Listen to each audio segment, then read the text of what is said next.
So we all know that Nintendo pulled a pretty unprecedented move a couple of weeks ago when they announced that they were almost completely skipping E3 this year in favor of waiting to release information about some of their upcoming games and, most importantly, the NX, their next console, sometime later in the year. It's a pretty weird move. It's a very bold move. It's been seen as disappointing by a lot of people. Definitely myself, as much as I kind of have let my anger go since first hearing about this news, I still find it pretty disappointing. I expected more from Nintendo, and I was hoping they were going to bring us some great stuff at E3, even if they didn't talk about the NX, if they showed us a couple of other games and surprises for this year or beyond just Zelda, which they are bringing. I definitely would have preferred that, and it sucks that they're not doing that.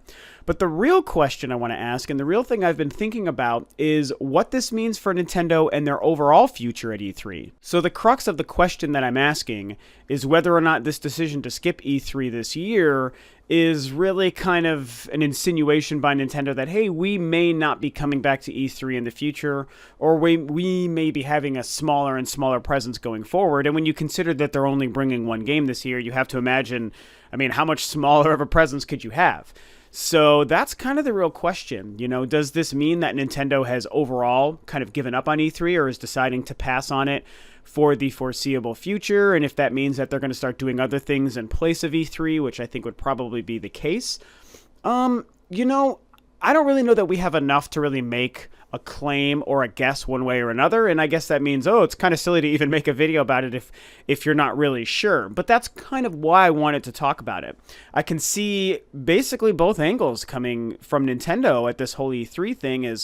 Are they using this year to just kind of bypass some of the bad press over not really having a lot to show, and because they just don't want to show the NX at E3, they want to show it on their own at a different date so that they can then come back later?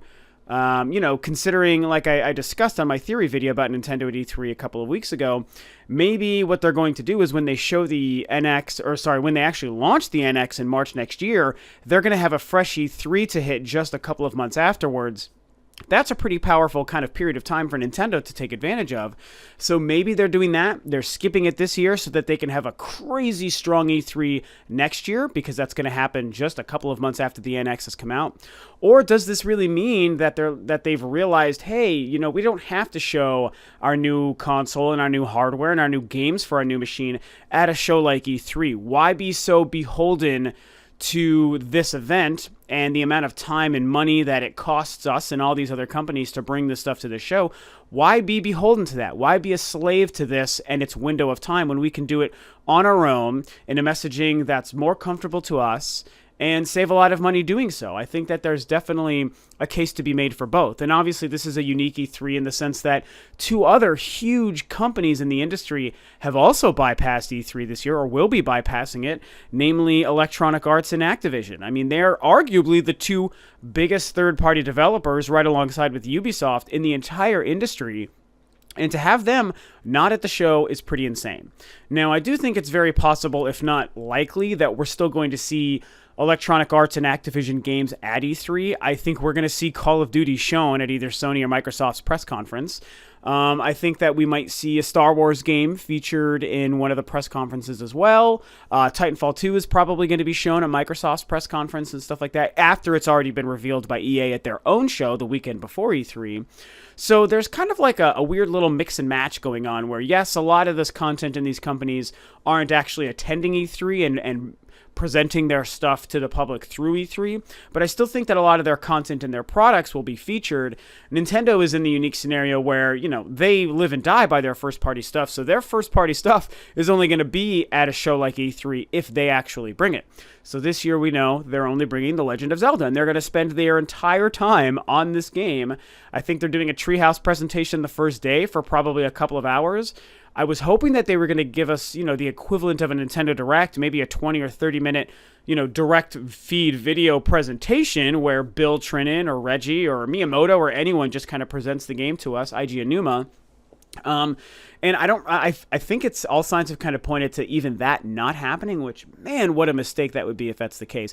If they at least did that, I would be pretty satisfied all things considered, because we all know how this information has been not awesome. But if they were to at least say, here's a 20-minute Nintendo Direct, finally just blowing the doors open on the game, here's the title, here's a trailer, here's a bunch of details, here's us talking about it, and then they go right into a couple of hours of Treehouse footage of it, dude, that's great. That would be an awesome way to showcase Zelda at an E3 where it's the only freaking thing you're bringing.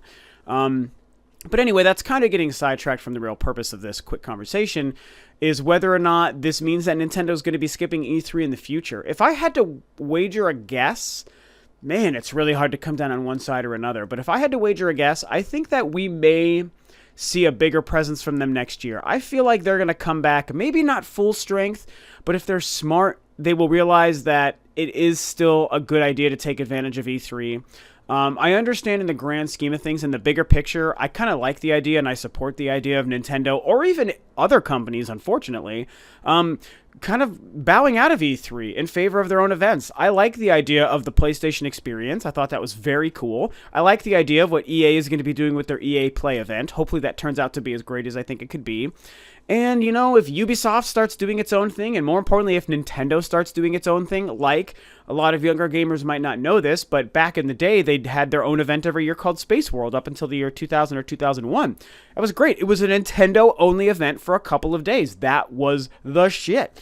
And if they did something like that again, obviously I would love it if that was what they did, in lieu of coming to E3 every year. So I support that stuff. I definitely do, and I want them to do that. But at the same time, I'm a gamer. I'm a fan of gaming. I have been my whole life, and E3 is the greatest. So I don't want E3s, I don't want the pomp and circumstance and the glitz and the glam and the wow and the excitement of E3 to go away.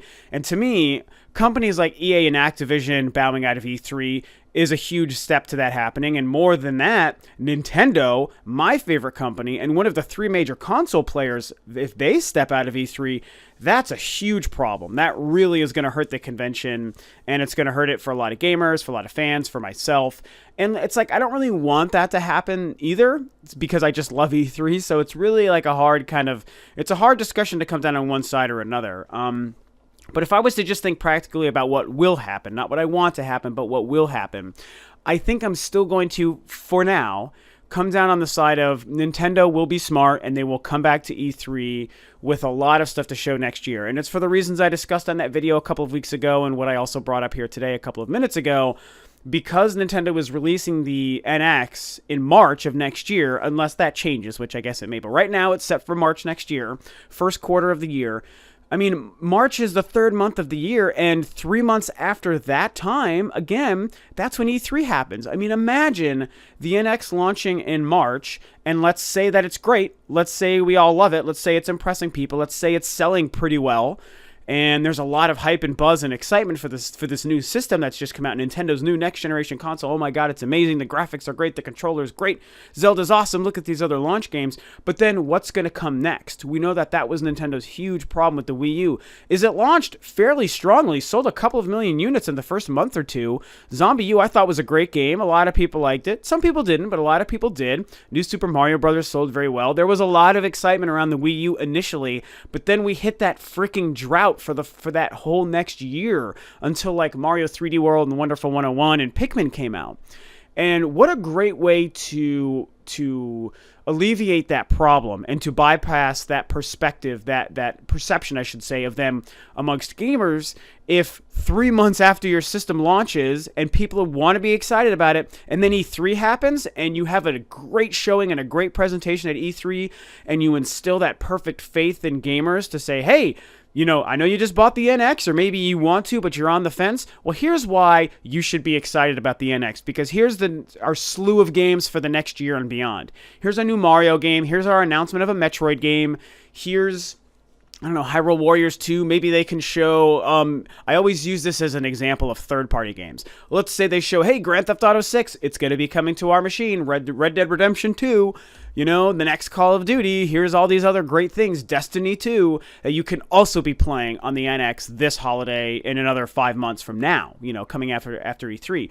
So they have a huge ability, even if a lot of these games don't come out within the next year, if they use that E3 and that fact that all eyes are focused on E3 for that couple of days, for that week, just months after their NX comes out, it's going to at least change the perception to people that, hey, they really do have a lot of stuff coming. This machine is great. It's worth buying. Or I'm glad I just purchased it. I know I'm going to actually enjoy it and use it for the next year, for years to come.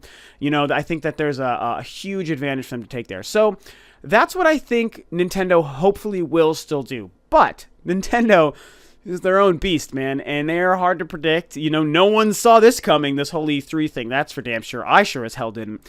So, you know, there's really no way to tell. This is just my guess, my theory, and my prediction. I certainly could be wrong. I'm really 50-50 on this, to tell you the truth, guys.